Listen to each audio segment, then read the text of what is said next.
पिछले एपिसोड के आखिर में हमने देखा था कि हुओ युहाओ की स्पिरिट को किसी ने जबरदस्ती उसके शरीर से बाहर निकाल दिया था। और अब आगे देखेंगे। हुओ युहाओ ने अचानक एक कोमल आवाज सुनी। युवा, अनुमान लगाना बंद करो, तुम्हारे सारे अनुमान गलत हैं। इसके तुरंत बाद उसे महसूस हुआ जैसे उसकी सारी संवेदनाएं उलट पुलट हो गईं। उसकी आत्मा के चारों ओर की हर चीज घूमने लगी और रंग बिरंगे प्रकाश में बदल गई। फिर धीरे धीरे वह रंग फीके पड़ने लगे और केवल काला सफेद रह गया। काला और सफेद रंग एक दूसरे के बीच लगातार बदलते रहे। होयुहाव खुद को अनगिनत रूपों में बदलता हुआ महसूस कर रहा था। लेकिन चाहे बाहरी दुनिया कितनी भी बदल जाए, उसने अपनी आत्मा को सुरक्षित रखा। उसने अपना मन स्थिर किया और अपनी स्पिरिचुअल एनर्जी पर ध्यान केंद्रित कर सभी विकर्षणों को दूर कर दिया। थोड़े से झटके के बाद वह खुद को संभालने में सफल हुआ।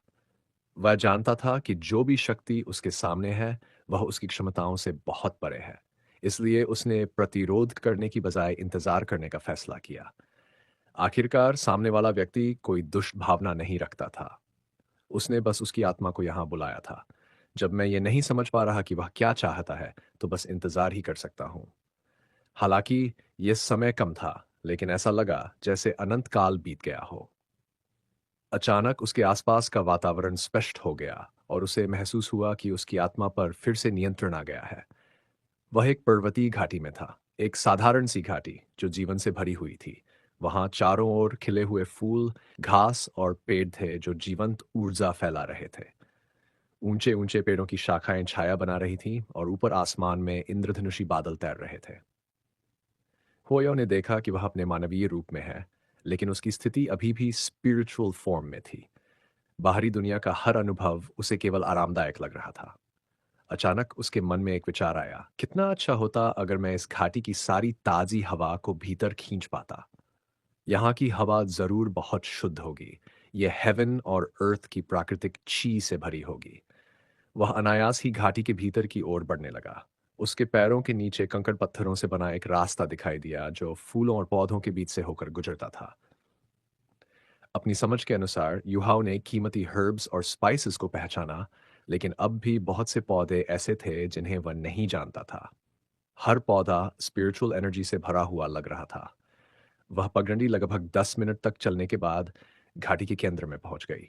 वहां उसके सामने एक सुंदर पेविलियन दिखाई दिया। उसने देखा कि पेविलियन के भीतर दो लोग बैठे थे।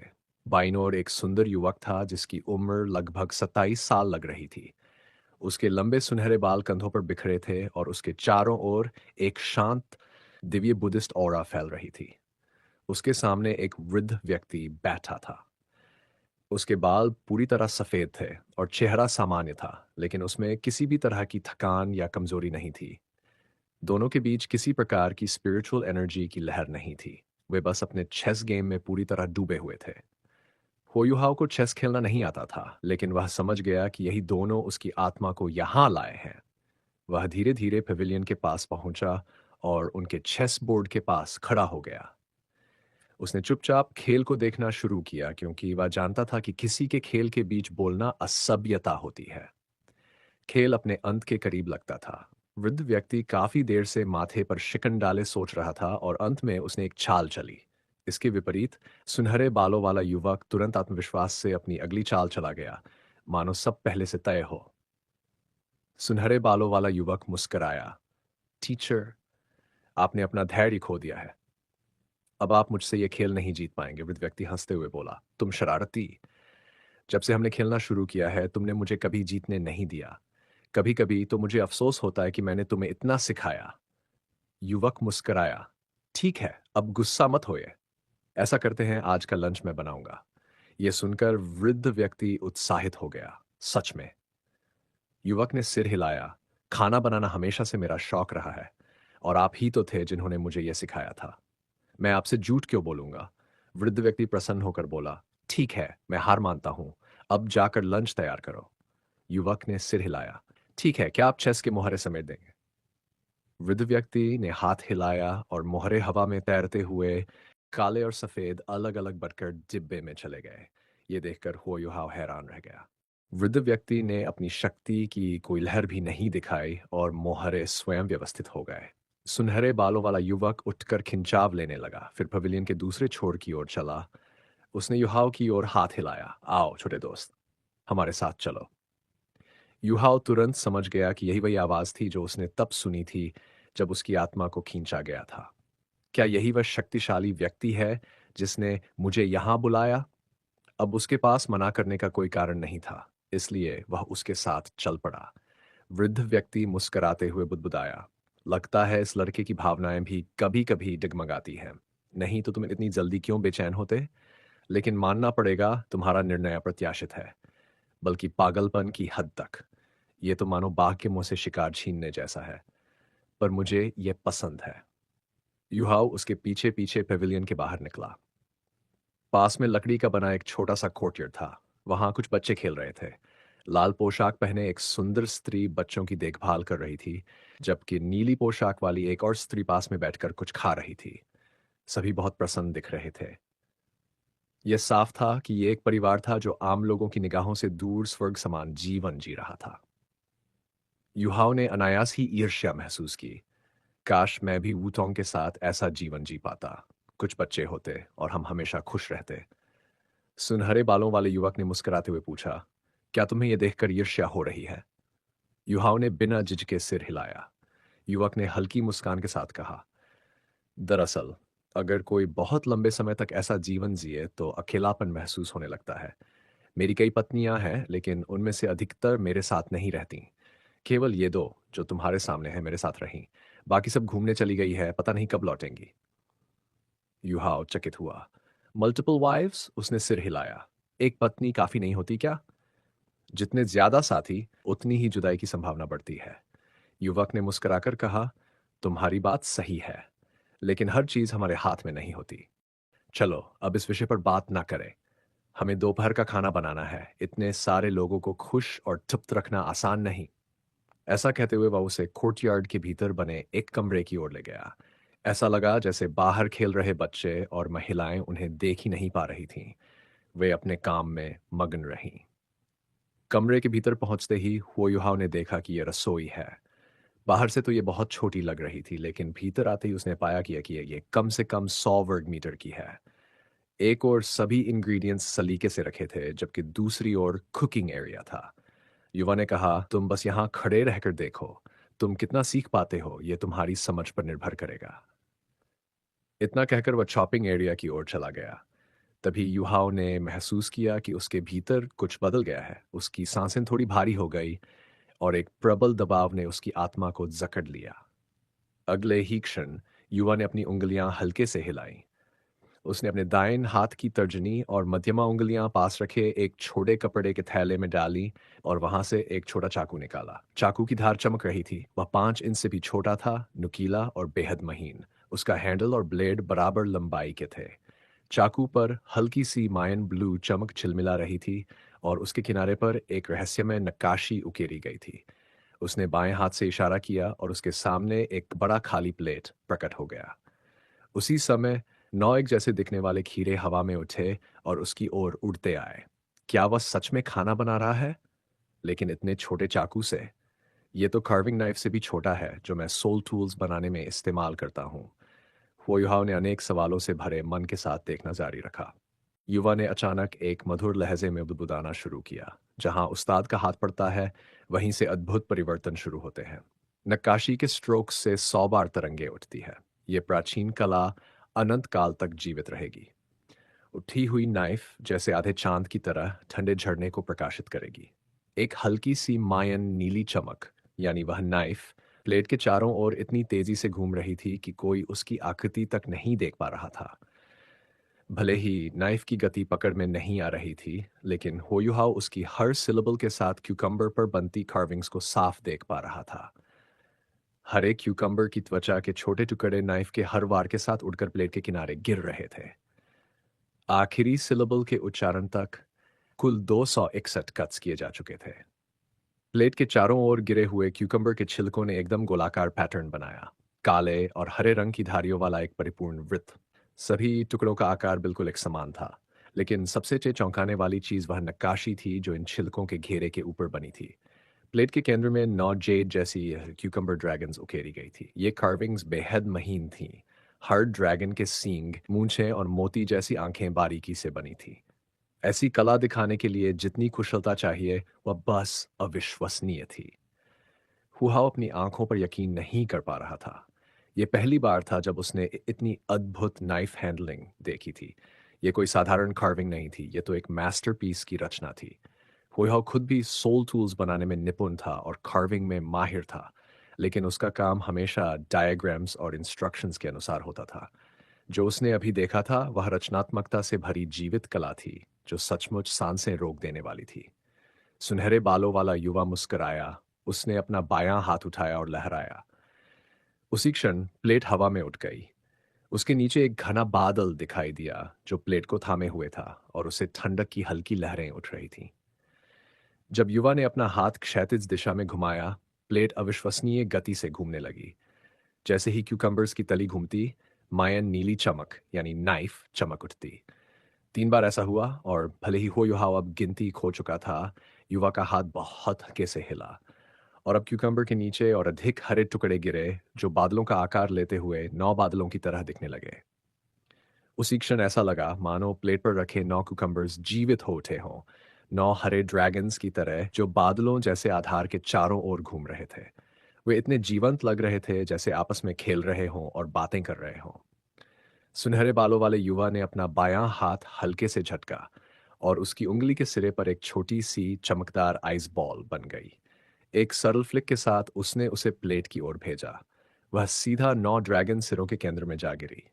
उसी क्षण 9 क्यूकम्बर ड्रैगन्स हिलने लगे। वे एक साथ ऊपर की ओर उछले और अपने शरीरों को फैलाया। तब होयुहा ने देखा कि ड्रैगन के शरीर केवल पतली क्यूकम्बर फाइबर्स से जुड़े हुए थे। भले ही ये जोड़ बहुत नाजुक दिख रहे थे, पर किसी भी ड्रैगन का शरीर टूटा नहीं था। 9 ड्रैगन्स उस मोती जैसी आइस बॉल के लिए आपस में प्रतिस्पर्धा करने लगे, कूदते झुकते, एक दूसरे से भिड़ते हुए। ठंडी धुंध के बीच ऐसा लग रहा था जैसे 9 जीवित जेड ड्रैगन्स बादलों के बीच उड़ान भर रहे हों। प्लेट उनका संसार बन चुकी थी। युवा ने अपना बायां हाथ लहराया, और प्लेट धीरे से रसोई के एक ओर चली गई। फिर उसने मुड़कर स्तब्ध हुआ युहाव की ओर मुस्कुराते हुए कहा, यह आज का पहला व्यंजन है, लेकिन माफ करना, तुम इसे चख नहीं सकोगे। अब जाकर हुईहाव को होश आया। उसने कहा, सीनियर, आपकी नाइफ हैंडलिंग दुनिया से परे है। यह तो अविश्वसनीय है। इस पल उसके पास अपने भावों को व्यक्त करने के लिए शब्द नहीं थे। युवा बस मुस्कराया और बोला, क्या तुम इसे सीखना चाहते हो? मेरी rain dragons dance carving technique की जटिलताएं मैंने वर्षों में परिपूर्ण कर ली हैं। अब ये सभी कौशलों से ऊपर उठ चुकी है। वो युहाव लगभग तुरंत कह देता कि वह सीखना चाहता है, लेकिन खुद को रोकते हुए उसने पूछा, आपकी कार्विंग टेक्निक दिव्य है। निश्चित ही इसे सीखने के लिए कुछ शर्तें होंगी, है ना? सुनहरे बालों वाले युवा ने सिर हिलाया। बुरा नहीं, तुम काफी समझदार हो। सही कहा, इस दुनिया में कुछ भी मुफ्त नहीं मिलता। इस व्यंजन को देखो, इसका नाम है icy clouds of the 9 azure dragons. ये मेरी वह कृति है जिसे मैंने कार्विंग की दुनिया में नाम कमाना शुरू किया था। होयाव ने गंभीरता से पूछा, तो आपको मुझसे क्या चाहिए? युवा मुस्कुराया, चिंता मत करो, ये तुम्हारे लिए अच्छा ही होगा। मेरी शर्त सरल है। अगर तुम मेरी कार्विंग टेक्निक सीखना चाहते हो, तो तुम्हें मेरा गॉडली सीट विरासत में लेना होगा। Godly seat? यह सुनकर हुआ युहाव चौंक गया। अब जाकर सब कुछ जुड़ने लगा। ये व्यक्ति मेरे सामने नहीं, ये देवता इंसान नहीं है। इसलिए तो ये इतनी आसानी से मेरी आत्मा को यहां लाकर इस स्वर्ग जैसी जगह में ले आया। तो क्या ये गॉड रेल्म है? क्या सच में देवता इस दुनिया में मौजूद हैं? उस पल हुईहाव का मन जैसे फट गया। उसके भीतर अनगिनत सवाल थे, लेकिन वह इस सच के सदमे से उबर नहीं पा रहा था। अब तक भले ही उसका लक्ष्य गॉडली सीट प्राप्त कर अपने स्पिरिट्स को एक अमर दुनिया में भेजना था, लेकिन उसके मन में देवताओं के अस्तित्व को लेकर हमेशा संदेह था। वह ये निश्चित नहीं कर पाया था कि देवता वास्तव में हैं या नहीं। उसे कभी-कभी बस एक हल्का सा आभास होता था। लेकिन इस क्षण जब एक सच्चा देवता उसके सामने खड़ा था, उसके भीतर उत्साह और विस्मय दोनों एक साथ उमड़ पड़े। सब कुछ वास्तविक है। गॉड रेल्म सचमुच अस्तित्व में है। देवता सचमुच मौजूद है। सुनहरे बालों वाले युवा ने मुस्कुराते हुए कहा, क्या तुम हैरान हो? वास्तव में तुम्हारी कल्टीवेशन और मेडिटेशन के कारण तुम पहले ही देवत्व की सीमा के काफी करीब पहुंच चुके हो, लेकिन वास्तव में देव बनने के लिए तुम्हें अब भी कई कठिनाइयों को पार करना होगा। कृपया मुझे मार्गदर्शन दीजिए, यूहाओ ने विनम्रता से कहा। वह गॉड realm के बारे में कुछ नहीं जानता था, लेकिन जानने की तीव्र इच्छा रखता था।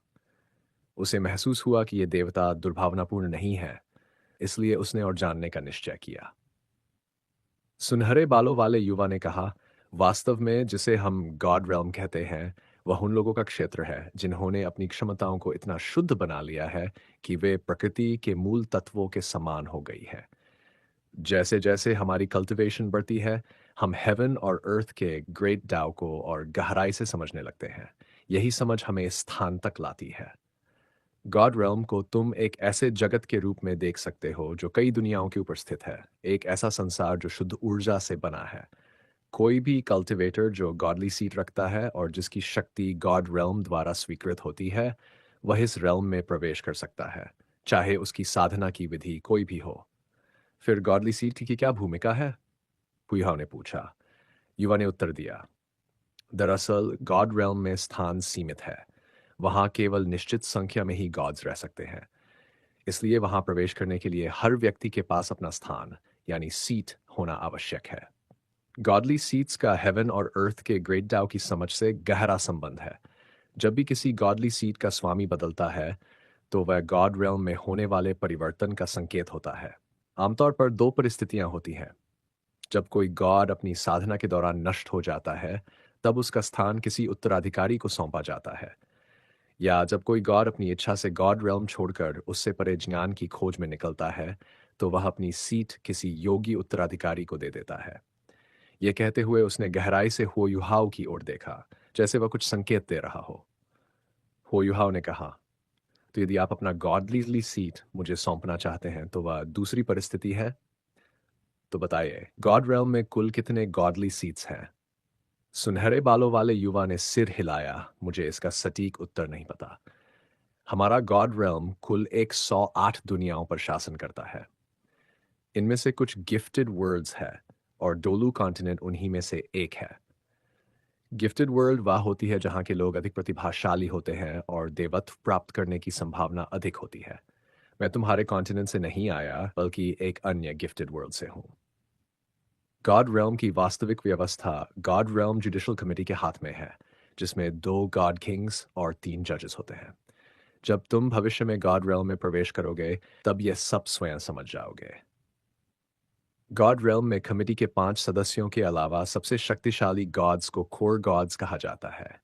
गॉड realm में ऐसे 32 कोर गॉड्स हैं।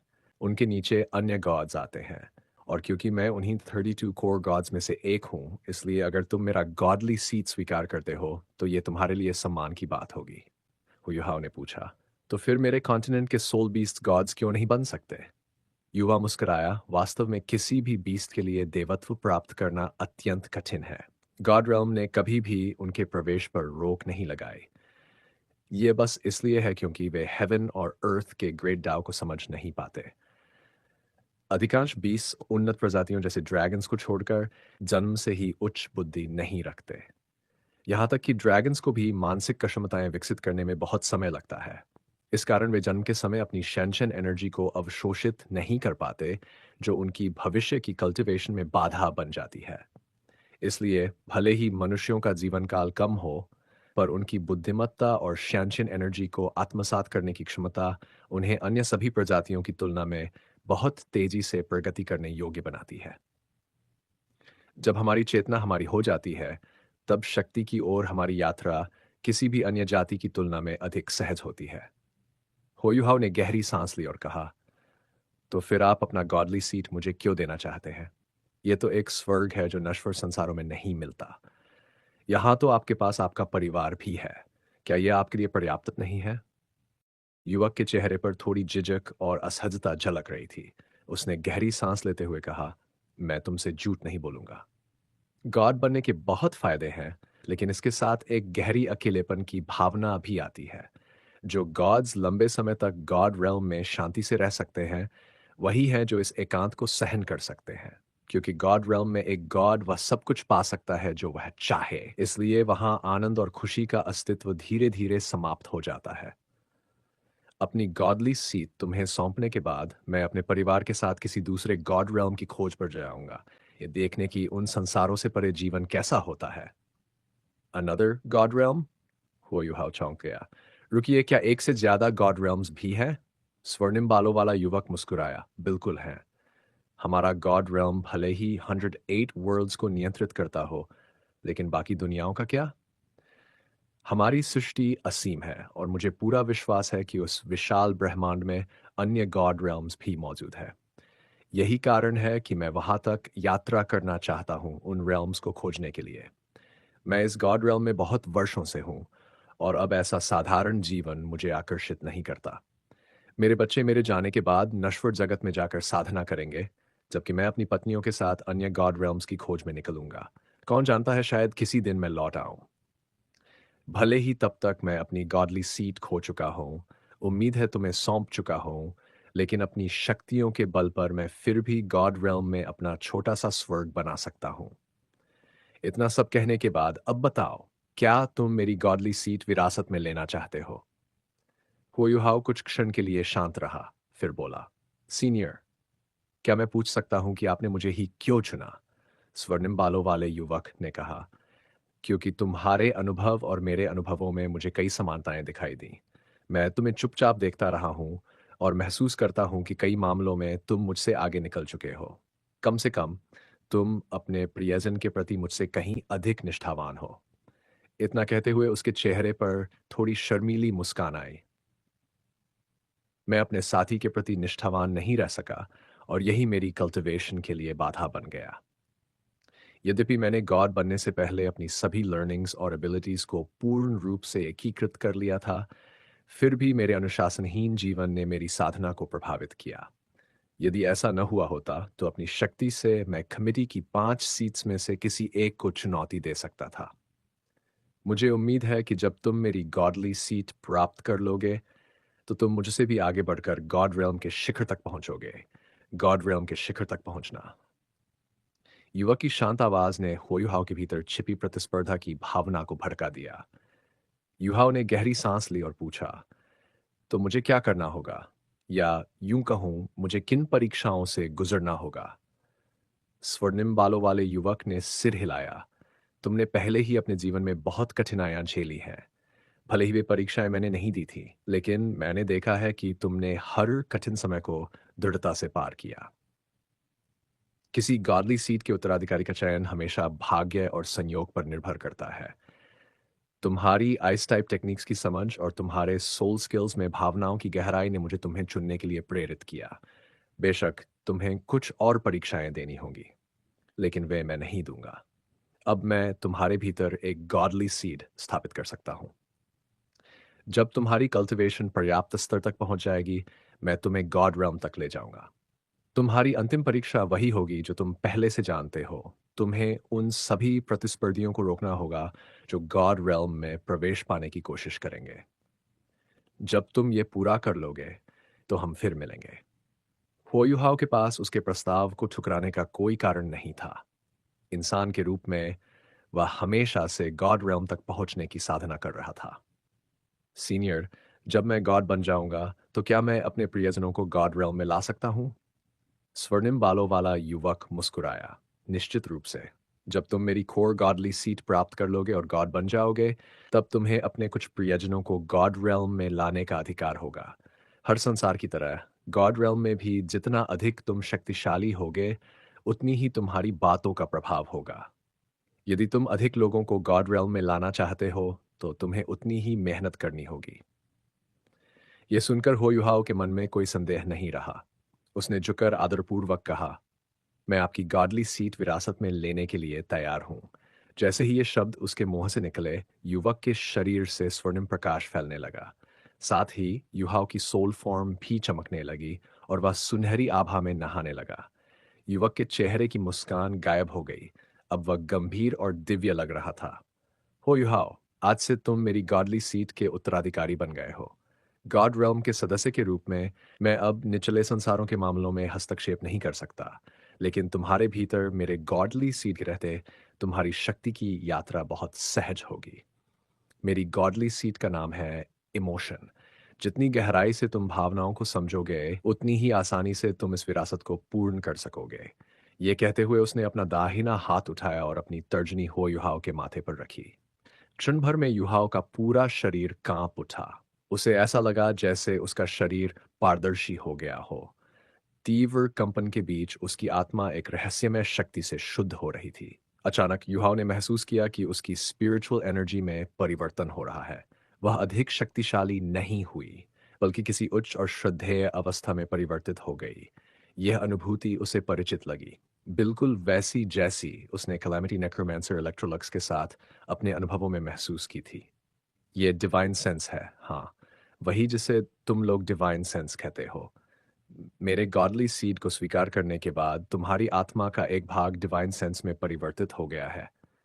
जैसे जैसे तुम्हारी कल्टीवेशन बढ़ेगी, यह डिवाइन सेंस और पूर्ण होती जाएगी। लेकिन याद रखो, इसे कभी भी अनावश्यक रूप से मत प्रकट करना जब तक कि जीवन मृत्यु की स्थिति न हो। यदि कोई तुम्हारा गॉडली सीड छीन ले, तो तुम्हारी मृत्यु निश्चित है और मेरी गॉडली सीड भी मुझसे छिन जाएगी। इसलिए अपने और अपने परिवार की सुरक्षा के लिए अत्यंत सावधान रहना। मैं सुझाव देता हूं कि अपने गॉडली सीड के बारे में किसी को मत बताना, यहां तक कि अपने प्रियजनों को भी नहीं। हाँ, वो युहाओं ने श्रद्धा से उत्तर दिया। उसका हृदय नई शक्ति से भर उठा था। युवक मुस्कुराया। मेरे गॉडली सीड के अलावा मैं तुम्हें दो और उपहार दे रहा हूं। मुझे विश्वास है कि वे तुम्हें और तेजी से विकसित होने और मेरा उत्तराधिकारी बनने में मदद करेंगे। वे तुम्हारे शरीर में डिवाइन सेंस के साथ स्थापित होंगे। मेरी बात याद रखना, चाहे बात तुम्हारी कल्टीवेशन की हो या भावनाओं की, निष्ठा, समर्पण और एकाग्रता ही तुम्हारी सबसे बड़ी ताकत होगी। अब जाओ। ये कहते हुए युवक ने हाथ लहराया और होयुहाव ने अपने चारों ओर की दुनिया को धुंधला महसूस किया। उसका सोल फॉर्म अपने परिवेश को महसूस नहीं कर पा रहा था। उसके चारों ओर सुनहरी चिंगारियां फैल गई, मानो सब कुछ एक स्वप्न बन गया हो। मुझे याद रखना, मैं गॉड ऑफ इमोशंस हूँ और मेरा नाम है रोंग बिंग। जैसे ही ये शब्द उसकी चेतना में गूंजे, होयुहाव धीरे धीरे बेहोशी में चला गया। होयुहाव के गायब होते ही रोंगनेम्बिंग मुस्कुराते हुए अपनी डेलिकेसीज की तैयारी में लग गया। क्या तुमने उस लड़के को उसकी कुकिंग की प्रतिभा की वजह से चुना? अचानक एक रोशनी चमकी और वह बूढ़ा व्यक्ति जो पहले रोंग नियनबिंग के साथ शतरंज खेल रहा था, उसके पास प्रकट हुआ। रोंगबिंग हंसा। थोड़ा बहुत कारण तो वही है, लेकिन अब उसके लिए सीखना देर हो चुकी है। वैसे भी मुझे अपनी गॉडली सीट जल्द ही सौंपनी थी। अगर समय होता तो मैं उसे अपना डिसाइपल बना लेता और तुम्हारे द्वारा सिखाई गई सर्वोत्तम कुकिंग टेक्निक्स उसे सौंपता। बूढ़े व्यक्ति ने कहा, लेकिन इस बार तुमने हद कर दी। ये लड़का पहले से ही उस व्यक्ति द्वारा चुना जा चुका था। तुम जानते हो, अगर उसे पता चला कि तुमने हस्तक्षेप किया है, तो वह तुमसे कितना नाराज होगा। रोंग ने अनबिंग ने हंसते हुए कहा, यह उसकी गलती होगी कि उसने यह अनुमान नहीं लगाया। वैसे भी हो युहाओ के लिए यह नुकसान नहीं है। एक कोर गॉड का समर्थन पाना उसके लिए एक सीट होने से कहीं बेहतर है ना। बस अब वह आलस्य नहीं कर सकता, लेकिन मैं तो कर सकता हूं। क्या तुम मेरे साथ दूसरे गॉड रेल्म्स की यात्रा पर चलोगे? बूढ़ा व्यक्ति हंसा। तुम हमेशा निर्णायक रहते हो। अब जब सब हो गया है, तो वह चाहे कुछ भी कर ले, इसे पलट नहीं सकेगा। बस अपनी झुंझलाहट उस गरीब लड़के पर उतारेगा। सच कहूं तो अब मुझे उस लड़के पर दया आ रही है। तुम सब चालाक लोग बड़े निर्दयी हो, एक मासूम युवक को इस तरह फंसा लिया। रोंगनियन बिंग ने सहजता से कहा, व्यक्ति तभी बेहतर बनता है जब वह जीवन की कठिनाइयों को सहने में सक्षम होता है। जब मैंने उससे कहा कि मैं चाहता हूं कि वह गॉड रेल्म के शिखर पर पहुंचे, तो मैंने सच कहा था। और मुझे लगता है कि मेरी शक्ति वास्तव में उसी के लिए अधिक उपयुक्त है। क्या तुम नहीं मानते? हाँ हाँ, तुम हमेशा सही कहते हो। अब चलो, दोपहर का भोजन तैयार करो, मुझे बहुत भूख लगी है। Yes my dear master. सुनहरा प्रकाश, सब कुछ अब भी सुनहरा था। जब युहाव जागा तो उसने पाया कि वह अब भी टांगवूतोंग के साथ कल्टीवेशन कर रहा था। वे दोनों अपनी सोल पावर को एक दूसरे में प्रवाहित कर रहे थे और अपनी हाउडोंग पावर को बढ़ा रहे थे। उनके बीच का प्रेम जितना गहरा होता गया, हाउडोंग पावर उतनी ही सशक्त होती गई। उनके भीतर बहती ऊर्जा के सुनहरे स्पाइरल्स अब पहले से दोगुने आकार के हो चुके थे। भले ही वे सोल कोर जितनी शक्ति को संकुचित नहीं कर पा रहे थे, लेकिन वे सामान्य माध्यम से कहीं अधिक सोल पावर समाहित कर पा रहे थे। इससे उनकी शक्ति निरंतर बढ़ती और मिलती जा रही थी। क्या यह सब एक सपना था या कोई भ्रम?